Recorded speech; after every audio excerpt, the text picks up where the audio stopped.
After the Civil War ended, slavery was officially abolished. But freedom did not come easily. In Mississippi, new systems quickly replaced the old ones. Black people were no longer enslaved, but they were still controlled. Laws known as black codes restricted their movement, their work, and their rights. Soon after, segregation became the new reality. Separate schools, separate spaces, separate lives. Violence and intimidation were used to maintain power. Fear did not disappear, it evolved. Many black families became sharecroppers, working on the same land as before, earning little, often trapped in cycles of debt. It was a different form of control, but control nonetheless. And yet, the spirit of resistance never died. Communities grew stronger. Churches became centers of unity and hope. Education became a form of rebellion. Knowledge became power. Over time, voices began to rise. Movements for civil rights started to take shape. People organized, protested, and demanded change.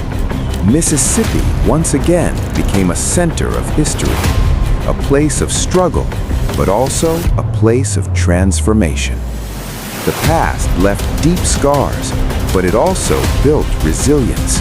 And that resilience continues to shape the present, because this story is not over. But even under these conditions, resistance never stopped.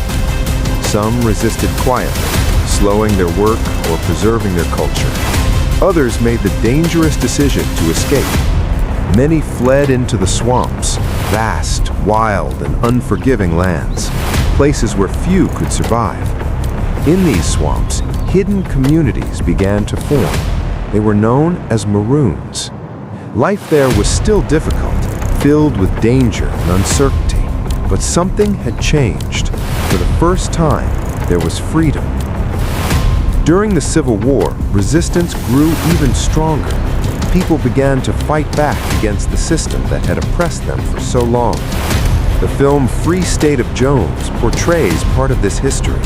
It shows the struggle against slavery and the fight for justice.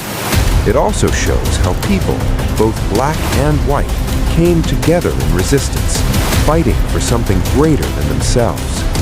The cost of that fight was immense. Many suffered, many were lost, but the spirit of resistance endured. This history is not just about the past, it still echoes today. It shaped generations, it shaped a nation. This is a story of pain, but also a story of strength, a story of survival against impossible odds. In the 19th century, this land was one of the richest in the world, but that wealth came from human suffering. Mississippi was built on slavery. To be black meant to live without freedom, without rights, and often without hope. Men, women, and children worked from sunrise to sunset. Exhaustion was constant. Rest was rare. Families were torn apart and sold, often never seeing each other again. Even learning to read or write was considered dangerous and could lead to punishment. And yet, Mississippi grew incredibly rich. Driven by what they called King Cotton, plantations produced massive wealth. Cotton from this land supplied markets across the world.